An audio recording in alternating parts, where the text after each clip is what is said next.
Right, and we're back. 2 of the 4 trophies have been collected so far. As you can see on this little board, we have the Whizpig trophies.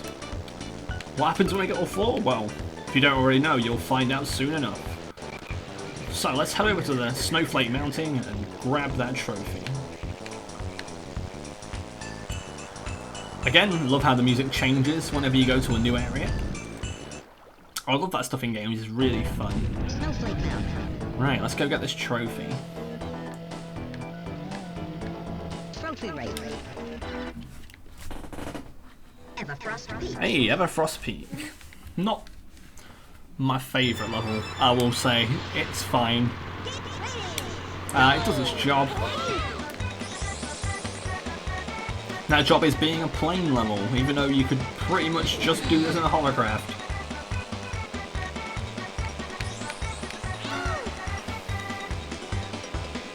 Metroid Dread has just come out today, which will tell you when I'm recording this. I haven't been able to get it myself yet, but it does look interesting. Though I will say I haven't really been able to stick with many Metroid games. I don't know why, like, I had Fusion, I think that was my first proper introduction to Metroid. And I liked Samus from Smash, so I thought maybe I'd like the games as well. But I always I mean, this is probably one of those things where I'd have to replay it, if you know what I mean. Like, maybe I was just a stupid kid, and I didn't really, you know, I didn't really know what I was looking at. I wasn't trying to pay attention, I was just trying to play it my own way. So it's definitely something I'm going to consider looking back into. Because I know it follows on from Fusion, and obviously Zero Mission might be a better place to start in, because I know that's Metroid 1. So I'll let you know my progress on that. But I'm excited for Dread. I want to see Metroid do well, because, you know, we need more first-person shootery sort of things on Nintendo consoles. Just like I said last time, we need more Mario Kart. Mario Party Superstars also coming out. They've made a lot of those boards look very nice, and for one, I'm excited for it. Hopefully we can at least grab 2nd place here, but it looks like we're getting 3rd. Don't know how I've not done well this race, but we'll try and pick it up for the rest of them. Yeah, with Dread coming out, it's happy to see. I'm kind of sad though that Animal Crossing New Horizons has sold more, at least before Dread was announced, than the entire Metroid franchise since it came out. Statistics that are sad but true. I've also been playing a lot of Genshin Impact whenever I've not been in the mood to do anything. So most times when I wake up in the morning and I've got a bit of time to do stuff, I'll pop on Genshin. And obviously, I kept up with any of the drama. The anniversary awards have been very underwhelming. They were fun for someone like me who plays very casually.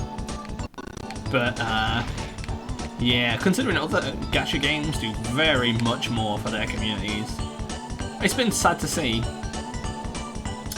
I use Beidou for anyone who watches. So if you don't know, she does electric stoof, and she has a big sword. She's pretty fun. Finally managed to get to C1, which is 1 of 6. So that's not terrible. The banner's ending quite soon, so I don't think I'll get any more of her in the time I have left. Which is a real shame, because I would like to get her to at least level 4. Constellation-wise, it means you have to pull the character again, so if I pull her 4 times, I get her a C4. So, well, yeah, so, whatever. It's been nice to have something to at least do motivated-wise other than this as well. So this is something obviously I've just started, so hopefully I'll get a little less nervous when I speak. And we seem to be blowing it this way to race, that's really nice. As for future games, I'm not sure yet.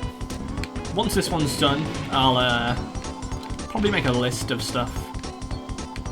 So I've been trying a few Pokemon Nuzlocke recently to see if I can get them done, and managed to get to the Elite 4 on Leaf Green, base Leaf Green, no mods or anything.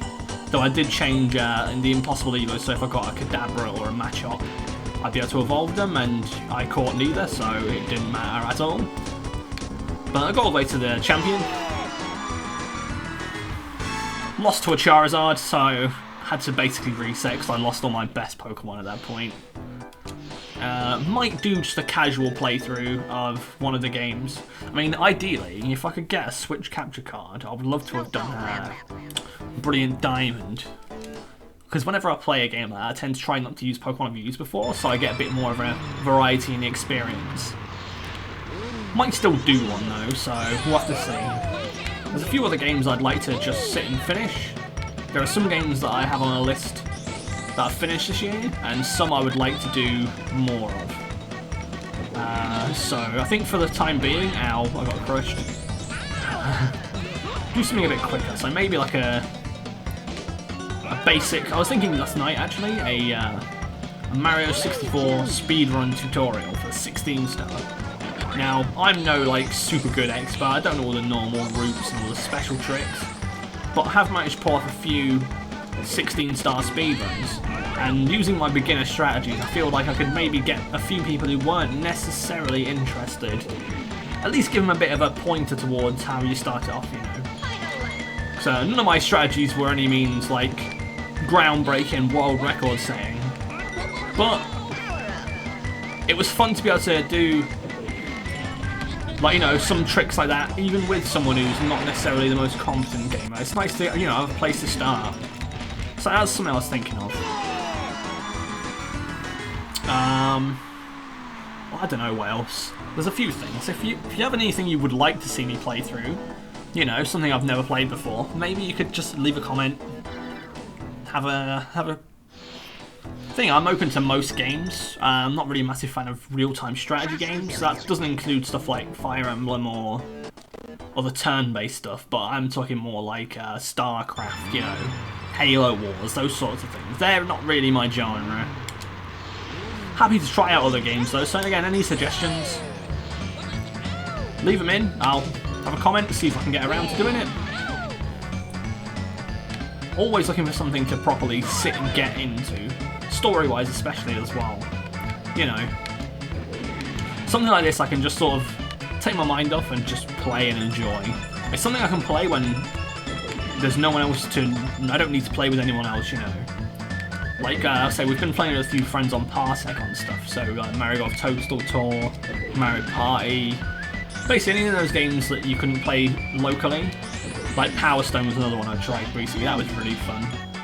Games you couldn't normally play locally because, you know, you don't have the systems anymore, or, you know, it's not possible to get people around to play, you know, with all this stuff, or the games are expensive. Games like that, it's just really nice to play those in sort of like a local setting. But then, when certain people don't want to play games, or if no one's on to play them, it's like, I need something to play on my own. And I guess probably a lot of people have that issue.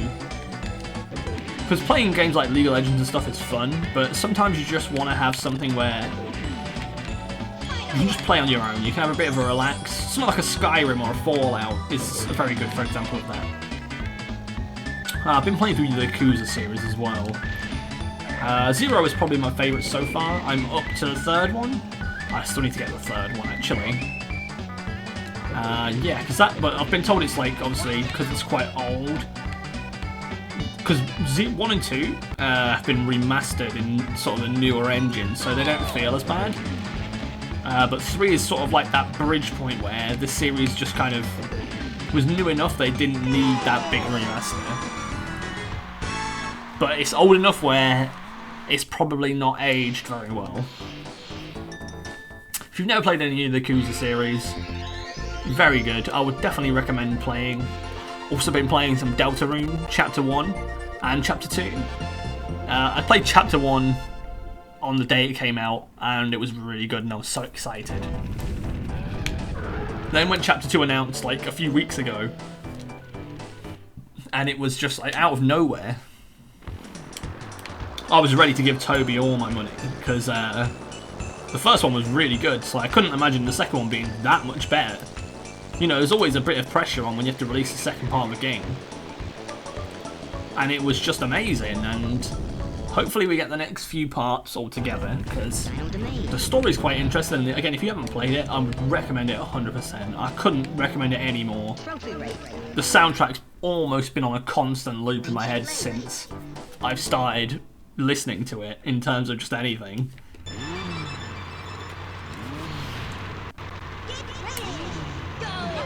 And before you ask me to play through Undertale or anything, I have already played through that, and I do really like that game series.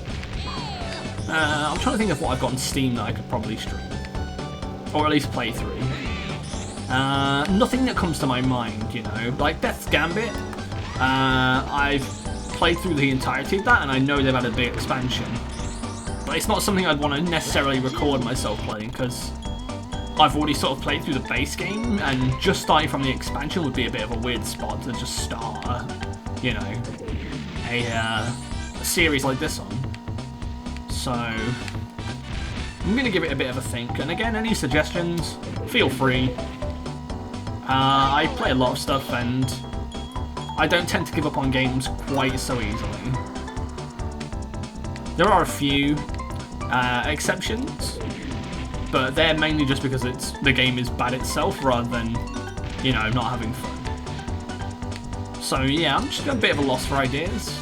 So anything you would like to see, again, as I've said many times, and I'll say for the last time now, just leave a suggestion down there and I'll get around to it, definitely. I want to get a list of stuff I want to play, so that will help a lot. Fossil Canyon. Yeah, there isn't really many... I mean, I guess there's a fossil on the corner. I'll show you what I mean in a sec. Oh yeah, and we did pretty well that last race, and the last set of trophy races as well. Yeah, you know what? I really thought there was a fossil here, and I guess I must be thinking of the DS version. I actually need to sort of look back on the DS version and see how they changed some of these courses. Because I know some of them, they were all basically the same, but they were a little bit more detailed.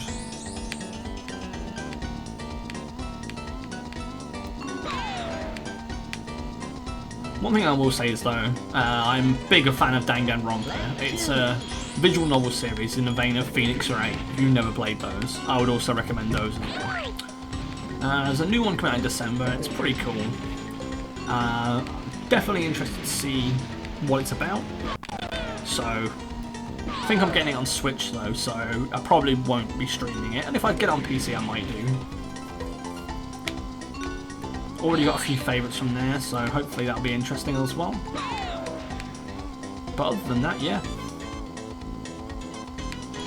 A lot of these races are going to be quite short because this is the first set of areas. So, one trophy away from the secret area. I was kind of happy when this was a thing, because when I first beat it, I thought, oh wow, that was a really hard boss, but like the game itself was pretty short. And obviously, I think it's not going to be too long. Like if I judge by the videos, most of them they're about 17 minutes long. So it's only going to take me like a few hours in real time to sort of get through this. I got really lucky on that Whizpig race though. Jungle Falls. Yeah, this isn't super jungly. Like it's got more fossils in than Fossil Canyon.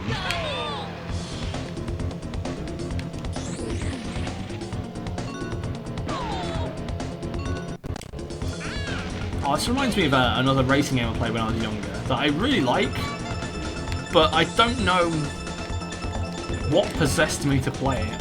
It's a very old PS1 game called RC Revenge. And you play as like these remote control cars, and you go basically just do random themed. It's like a sort of generic little remote control car racer thing. It's not too bad, but like I don't know how I played through that game. It's not bad by any means, it's just not super entertaining, is the nicest way of putting it. It just seems kind of generic and half-baked. Right, well, we're already on the third lap. Courses are going by very quickly in this one.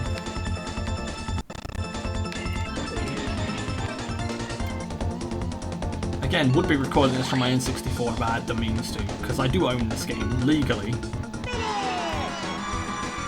And I have finished it multiple times. But since I started this channel years and years ago, I kind of wanted to just do a volcano. playthrough of something, you know, after watching some of the YouTubers I do watch. And I just felt like this is probably a pretty good game I know sort of well enough. Now I'm a bit more competent at. Banjo-Kazooie is another one, but I would prefer them to release the Xbox version rather than the N64 version.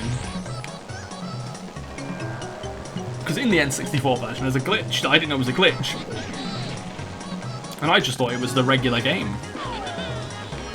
So when you get to a level, there's 100 notes in each level. And you save how many notes you've had through each level. So if you collect over 100, it will say 100. If you collect 99, it will say 99. And in the N64 version, if you collect 99 and then die or leave, all of them will reset. So you have to collect all the ones you collected again, and then find the one or two you were missing. But in the Xbox version, I thought they changed it, because people were saying it was too hard, to keep all the notes you found. So when you've collected 99 and you leave, or die, you go back to the world and there's still the one you're missing. So I thought, well, that's a bit of a bad take. They changed it, and now it's a bit easier. It turns out that wasn't the case. It turns out the fact that what happened in the N64 version was a glitch, and it was supposed to do what it does on the Xbox version. And one of the levels in particular, I remember taking me about 3 or 4 hours to do because of that glitch, because I'd just keep dying at one bit, and I'd lose all my note progress. So I'd have to do it all over again, and I really need to beat... Oh no, that was the last race. Okay, good. Now we have all 4 trophies. I was about to say, we really need to catch up at Crunch, but I got a bit lost in conversation there. Right, let's go to the beach. That is not the beach. How do I not see the big door that says exit? There we go.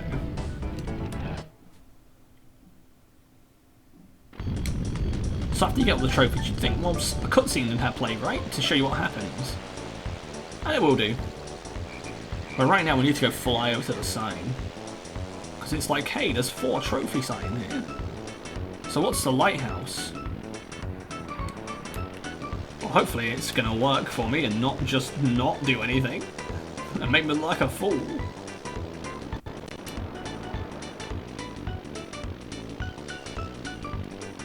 Game. Well, don't I look like? Maybe I need to go stand near the sign. There we go.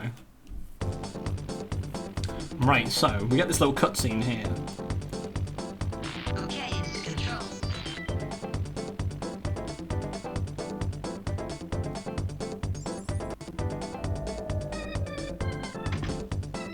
Not content with just having beaten Wizpig and made him run away in fear.